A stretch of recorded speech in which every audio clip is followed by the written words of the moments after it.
दोस्तों रिवर्स यानी नदियां ह्यूमन सिविलाइजेशन के सेटलमेंट का इंपॉर्टेंट फैक्टर रही हैं। फिर चाहे बात नील रिवर के बैंक पर बसे एंशिएंट इजिप्शियन सिविलाइजेशन की हो या येलो रिवर के किनारे बसे एंशिएंट चाइनीज सिविलाइजेशन की, ये इन रिवर्स और उनसे मिलने वाले पानी का ही कमाल था जिसने इन एंशिएंट सिविलाइजेशन के एग्जिस्टेंस को पॉसिबल बनाया।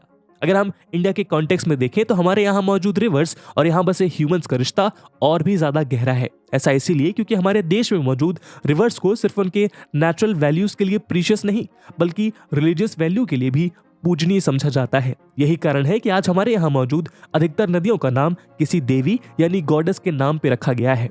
तो दोस्तों आज के हमारे इस वीडियो डिस्कशन में हम उन तमाम नदियों की बात करने वाले हैं जो हार्टलैंड ऑफ इंडिया कहे जाने वाले उत्तर प्रदेश में बहती हैं, जहां हम इस वीडियो के माध्यम से यूपी की सभी इंपॉर्टेंट रिवर्स को डिटेल में समझेंगे। दोस्तों उत्तर प्रदेश देश का चौथा सबसे बड़ा राज्य है जहां छोटी बड़ी अप्रोक्सीमेटली 30 नदियां फ्लो करती हैं। उत्तर प्रदेश में बहने वाली इन रिवर्स को इनके ओरिजिन पॉइंट के बेसिस पर 3 पार्ट्स में डिवाइड किया जा सकता है। नंबर 1 हिमालय से ओरिजिनेट होने वाली रिवर्स, नंबर 2 उत्तर प्रदेश के प्लेन्स यानी मैदानों से ओरिजिनेट होने वाली रिवर्स और नंबर 3 साउथ प्लेटू से निकलने वाली रिवर्स।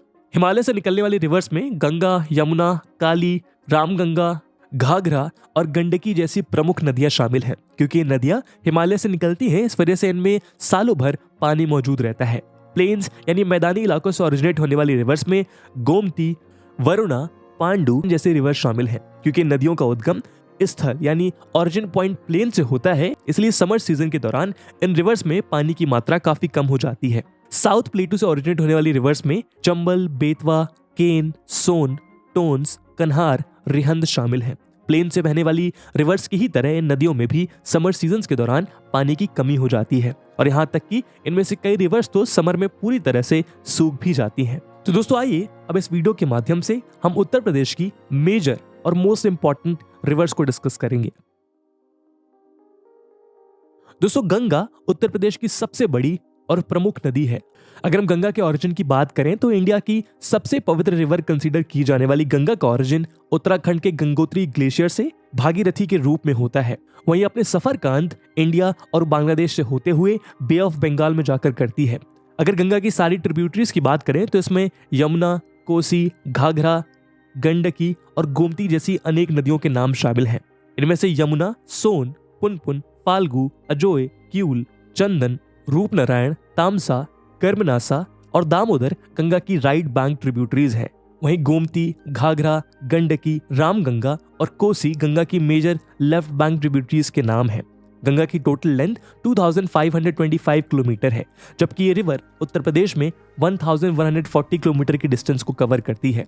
उत्तर प्रदेश में गंगा की एंट्री बिजनौर डिस्ट्रिक्ट से होती है। इसके बाद गंगा उत्तर प्रदेश के 28 डिस्ट्रिक्ट से गुजरती है, जिसमें मुजफ्फरनगर, मेरठ, अलीगढ़, बदायूं, कासगंज, कानपुर, रायबरेली, प्रयागराज, मिर्जापुर, वाराणसी और गाजीपुर कुछ प्रमुख डिस्ट्रिक्ट्स हैं। वहीं गंगा रिवर पर कई सारे इंपॉर्टेंट डैम्स भी बने हैं, जैसे Tehri dam, Haridwar dam, Rihan dam, Farakka dam. दोस्तों आज गंगा का महत्व सिर्फ उत्तर प्रदेश के लोगों को अध्यात्म का पाठ पढ़ाना या यहाँ के लोगों को रोजमर्रा के कामों के लिए पानी की पूर्ति कराने तक सीमित नहीं रह गया है। सरकार ने प्रयागराज से हल्दिया तक इस नेशनल वाटरवे 1 को डेवलप किया है, जो गंगा पर ही मौजूद है, जिसके तहत देश में इंटर स्टेट और इंट्रा स्टेट ट्रेड सस्ता और आसान बन पाएगा। दोस्तों गंगा के बाद यमुना उत्तर प्रदेश की सेकेंड मोस्ट इंपॉर्टेंट रिवर है। ये रिवर गंगा की ही लार्जेस्ट ट्रिब्यूटरी है। बंदरपूंछ माउंटेन के यमुनोत्री ग्लेशियर से ओरिजिनेट होती है। वहीं ये नदी प्रयागराज में जाकर समाप्त हो जाती है, जहां इसका संगम गंगा में हो जाता है। यमुना की कुल लंबाई 1376 किलोमीटर है। यमुना रिवर के किनारे उत्तर प्रदेश के कई महत्वपूर्ण शहर बसे हैं, जैसे आगरा, मथुरा, इटावा, कालपी और हमीरपुर। उत्तर प्रदेश में यमुना की इंपॉर्टेंट ट्रिब्यूटरीज चंबल, बेतवा, गिरी और केन रिवर है। वैसे तो यमुना और उसकी सहायक नदियों पर कई सारे डैम्स और बैरेजेस बने हैं, लेकिन उत्तराखंड में बना लखवर डैम इनमें सबसे इंपॉर्टेंट है। दोस्तों घाघरा रिवर भी उत्तर प्रदेश में बहने वाली एक बेहद खास नदी है। ये नदी तिब्बतन प्लेटू के मापचा चुंगो ग्लेशियर से ओरिजिनेट होती है। वहीं इसका एंड बिहार के छपरा में गंगा रिवर में जाकर होता है। ये रिवर माउंटेनियस रीजन में, करनाली और प्लेन रीजन में घाघरा कहलाती है। इस नदी की लंबाई 1080 किलोमीटर है। घाघरा रिवर के किनारे बसे उत्तर प्रदेश के इंपॉर्टेंट सिटीज बहरीच, सीतापुर, गोंडा, बाराबंकी, दोहरी घाट, बलिया, अयोध्या, टांडा और राजे सुल्तानपुर है। घाघरा की मेजर ट्रिब्यूटरीज राप्ती, शारदा और छोटी गंडक है। दोस्तों, गोमती रिवर एक टेरेस्ट्रियल रिवर है जो उत्तर प्रदेश के पीलीभीत डिस्ट्रिक्ट के फुलहर लेक से ओरिजिनेट होती है। इसी वजह से फुलहर लेक को गोमती लेक का गोमती ताल भी कहा जाता है। ये रिवर 940 किलोमीटर का डिस्टेंस कवर करते हुए गाजीपुर के पास स्थित कैथी नाम की जगह के करीब गंगा रिवर में जाकर मिल जाती है। ये नदी शाहजहांपुर, खेरी, सीतापुर, लखनऊ, सुल्तानपुर और जौनपुर डिस्ट्रिक्ट से होते हुए गाजीपुर तक जाती है।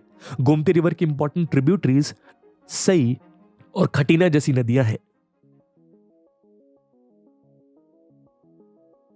दोस्तों, राप्ती रिवर नेपाल के धौलागिरी के साउथ में रुकुमकोट के पास से ओरिजिनेट होती है और ये देवरिया में घाघरा रिवर में जाकर मिलती है। राप्ती रिवर की टोटल लेंथ 640 किलोमीटर है।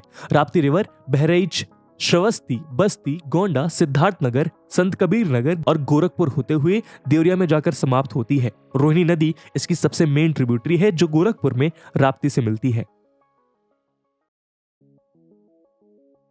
शारदा रिवर उत्तराखंड के पिथौरागढ़ डिस्ट्रिक्ट में कालापानी नाम की जगह से ओरिजिनेट होती है।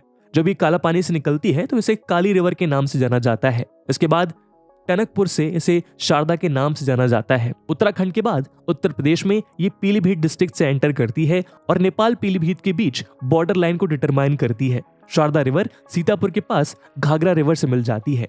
इस रिवर की टोटल लेंथ महज 160 किलोमीटर है। शारदा रिवर की मेन ट्रिब्यूटरीज रामगंगा, सरजू, लोहा घाट, कौनिया और गोरीगंगा जैसी नदियां हैं। वहीं इस रिवर पर शारदा नाम का ही एक डैम भी बना हुआ है। रामगंगा रिवर का भी ऑरिजिनेटिंग पॉइंट उत्तराखंड ही है। ये उत्तराखंड के पौड़ी गढ़वाल डिस्ट्रिक्ट के दूधातोली माउंटेन के वाटरशेड एरिया से ओरिजिनेट होती है।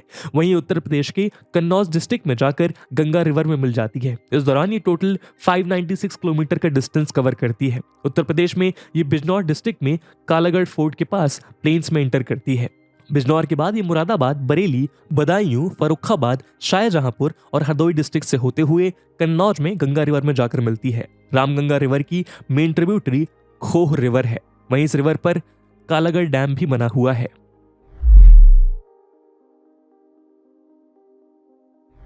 दोस्तों, चंबल रिवर मध्य प्रदेश के इंदौर के मऊ के पास जानापाव हिल से ओरिजिनेट होती है। ये मध्य प्रदेश और राजस्थान के बॉर्डर से होते हुए उत्तर प्रदेश में आगरा और इटावा के बॉर्डर पर बसे हुए औरैया में जाकर यमुना रिवर में मिल जाती है। चंबल रिवर की टोटल लेंथ 1050 किलोमीटर है। रेनी सीजन में इसमें आने वाली सडन फ्लड से जान माल का काफी नुकसान होता है। चंबल रिवर का प्रवाह काफी रेगुलर है, जिस वजह से काफी इलाकों का कटाव होता है। इन्हीं कटाव की वजह से चंबल के बीहड़ों का निर्माण हुआ है। वहीं इसकी ट्रिब्यूटरीज की बात करें तो इसमें काली, सिंध, पार्वती, बनास, सिप्ता शामिल है। वहीं चंबल रिवर पर भी डैम्स बने हुए हैं। इनमें Gandhi Sagar dam, Rana Pratap Sagar dam, Jawahar Sagar dam और कोटा बराज अहम डैम्स हैं।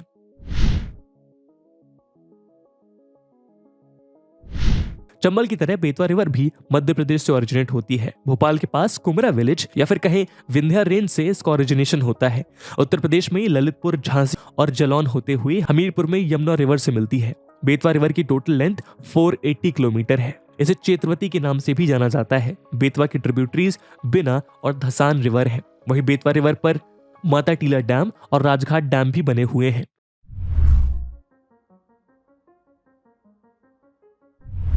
वहीं गंडकी रिवर की बात करें तो ये नेपाल के हाई हिमालयन माउंटेन रेंज से ओरिजिनेट होती है। ये अपने साथ शालिग्राम स्टोन्स को बहाकर लाती है, इसीलिए इसे नेपाल के हिली पार्ट्स में शालिग्राम और प्लेन्स में नारायणी कहा जाता है।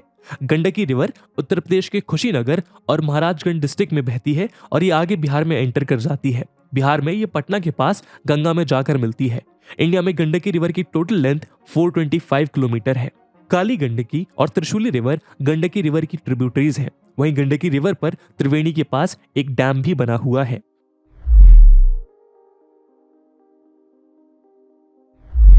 सोन रिवर मध्य प्रदेश के अमरकंटक हिल सिचुएटेड शोषा कुंड से ओरिजिनेट होती है। ये उत्तर प्रदेश में मिर्जापुर और सोनभद्र डिस्ट्रिक्ट से बहती हुई बिहार के पटना के पास गंगा रिवर में मिलती है। इसकी टोटल लेंथ 780 किलोमीटर है। रिहंद और गोपद जैसी नदियां इसकी ट्रिब्यूटरीज हैं। वहीं सोन रिवर पर बने डैम में से बनसागर और इंद्रापुरी बैराज इंपॉर्टेंट है। केन रिवर कैमूर हिल के सदर्न स्लोप से ओरिजिनेट होती है। ये उत्तर प्रदेश में बुंदेलखंड रीजन से होते हुए बांदा में भेजा के पास यमुना रिवर में जाकर मिलती है। केन रिवर की टोटल लेंथ 427 किलोमीटर है। केन रिवर को कर्णवती के नाम से भी जाना जाता है। हिंडौन रिवर बेसिकली सहारनपुर के पास बेहद एरिया के कुछ स्मॉल हिल्स के बीच मौजूद वाटर सोर्स से निकलती है। ये सहारनपुर, शामली, मुजफ्फरनगर, मेरठ, बागपत और गाजियाबाद से होते हुए गौतम बुद्ध नगर के पास मोमनाथ विलेज के पास यमुना से मिलती है। बेसिकली ये मॉनसून फेड रिवर है। इसमें बेहद स्मॉलर स्ट्रीम्स फ्लो होती हैं।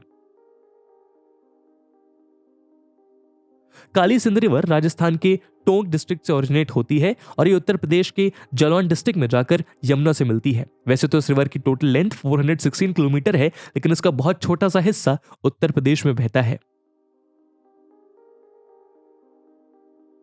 दोस्तों, कर्मनाशा रिवर बिहार के कैमूर डिस्ट्रिक्ट में कैमूर रेंजेस से ओरिजिनेट होती है और ये बिहार के ही बक्सर डिस्ट्रिक्ट में चौसा ब्लॉक के पास गंगा से मिलती है। उत्तर प्रदेश में ये सोनभद्र, चंदौली और गाजीपुर से होकर गुजरती है। कर्मनाशा रिवर की टोटल लेंथ 192 किलोमीटर है और इसका 116 किलोमीटर का हिस्सा उत्तर प्रदेश में आता है।